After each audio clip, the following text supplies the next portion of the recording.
Sam. And for the 0 Santa Clara students in the audience that don't know this, I am a feminist. You know those people that you see walking around campus? Maybe you had a class with them or something. You definitely know them from somewhere, like freshman year, CTW.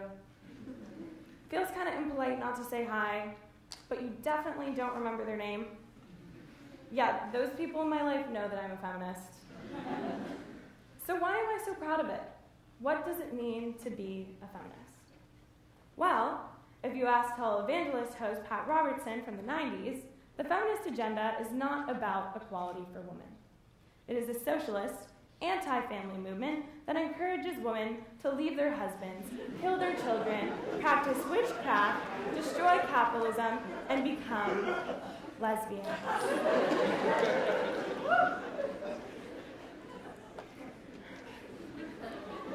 Now, other than really nailing how I spend my free time, this isn't what we're here to talk about, right? This is the extreme. I'm not exactly walking around SCU, dodging buckets of water from students on the way to class, because they're worried I'm going to whip out a wand and shout, Expelliarmus. No. What I more run into around SCU, when feminism inevitably comes up in my conversations for reasons unbeknownst to me, and I say that I'm a feminist because I believe in the social, political, and economic equality of the sexes, aren't you? There's a pause, a hesitancy. A national poll was conducted, and it asked respondents if it believed in equality between the sexes. 85% of respondents said that they did. Now, we're not going to go into why that number was only 85%. I only have 10 minutes up here, but it was 85%. That same 85 was then asked if they identified as feminists. Only 18% said that they did. So I'm not imagining that pause, right? It's there. And I think we all know why it's there. And it's because of the negative associations that are frequently made with the feminist movement. Now, what do those look like, you may ask? Well, once upon a time, I was sitting in my ELSJ, and the professor asked us, who do we think of when we think of a feminist?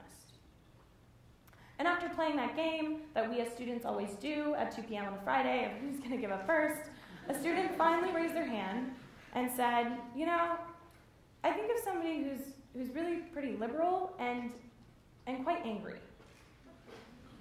Quite angry. From there, this got the ball rolling. Somebody else said aggressive. Crazy hair colors was thrown out. Man-hating.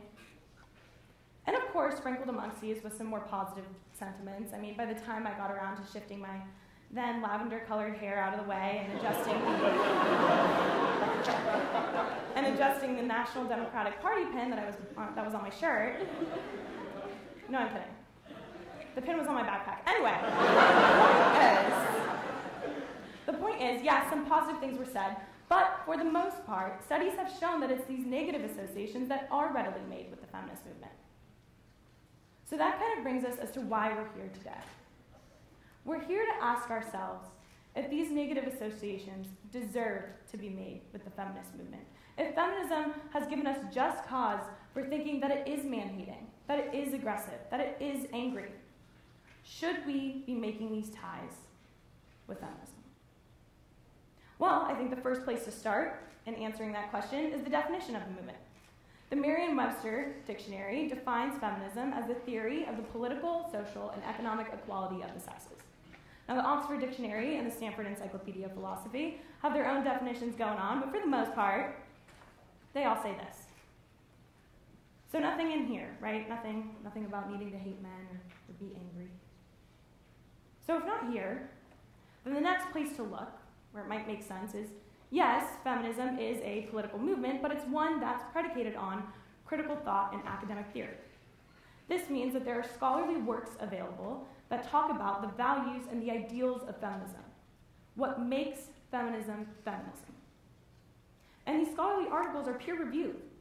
So not only are they written by super expert feminists, but other super expert feminists have had to look at them and say, yeah, that sounds about right, before they go on to be published under feminist theory. So it makes sense to look here next.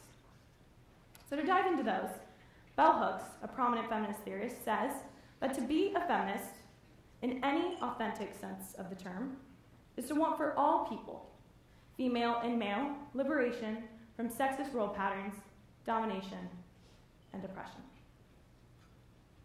Theorists Warhol Down and Herndl say our understanding of feminism is that throughout history and in the present, women as a group have been at a cultural, social, and political disadvantage.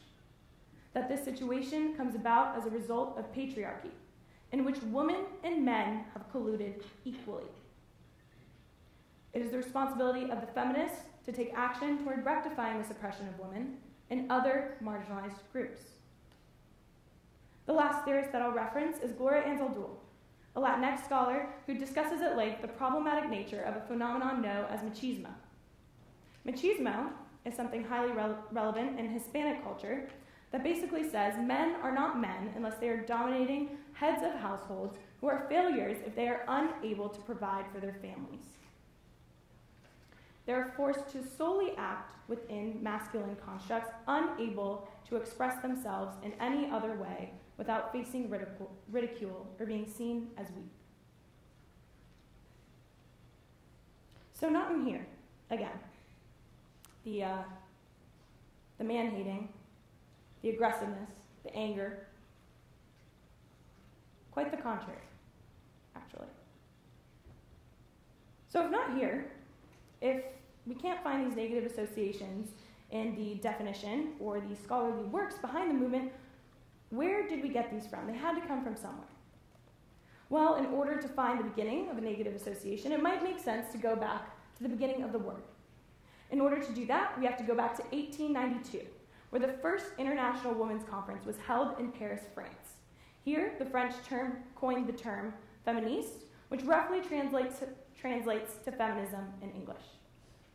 This was then largely used to characterize the suffragette movement, something that feminist theorists have deemed as the hallmark of first-wave feminism. So in order to find the first reactions to feminism, we have to look at the first reactions to the suffragette movement. And I have some pictures of what that looks like on the slides behind me. We're going to take a few seconds to look at them together.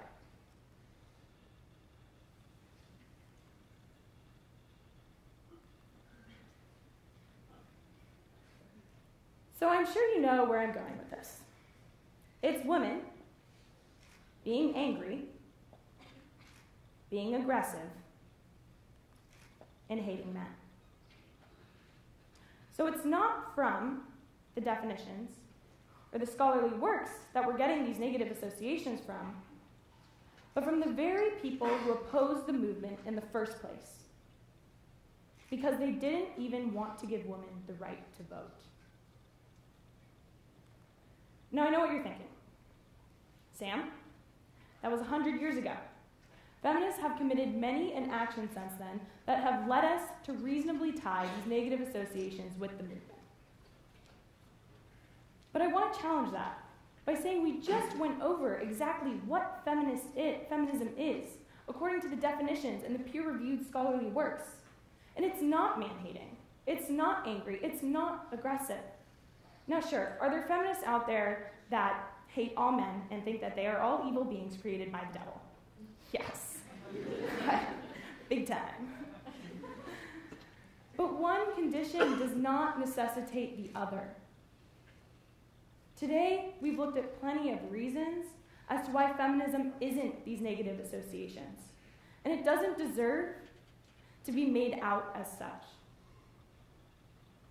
Now, I could finish this chat up by rattling off a number of statistics and reasons as to why I'm a feminist and why I think you all should be one too, like say, I don't know.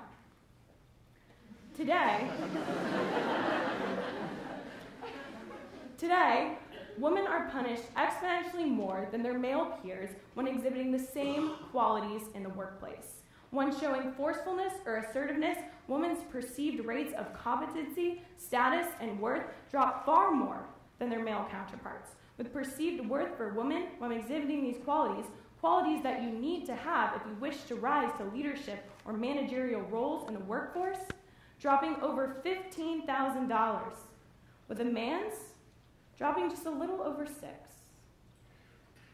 I could say that I'm a feminist today, and everybody here should be one too, because a Senate body made of only 22% women and a House body made of only 19% women are making decisions, policies, and laws about my body.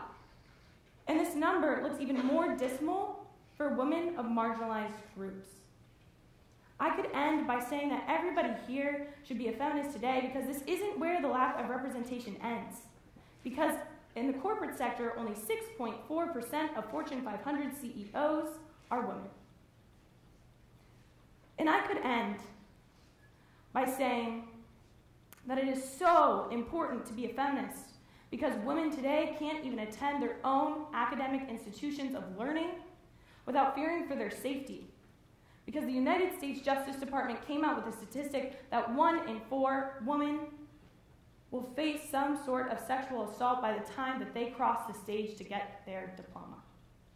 And I could end by saying that I'm a feminist because even at our own institution, the Santa Clara University Campus Climate Survey revealed that students are experiencing unwanted sexual misconduct and contact at high rates that are high even for an institution of higher education. And I could end this talk by saying that just because these statistics make me angry, it's not because I'm an angry person. It's because I'm normal. It's because I want to be treated the same as my male peers. And I want to see everyone loved equally through the eyes of our social institutions, both formal and informal. I could end that way, but I won't. I wouldn't do that. Now, if you've sat here through this whole talk and you are still just super not here for feminism, like where's the check? I'm just trying to pay. Last speaker, I should have left early. Like, dog, I'm out. That's okay.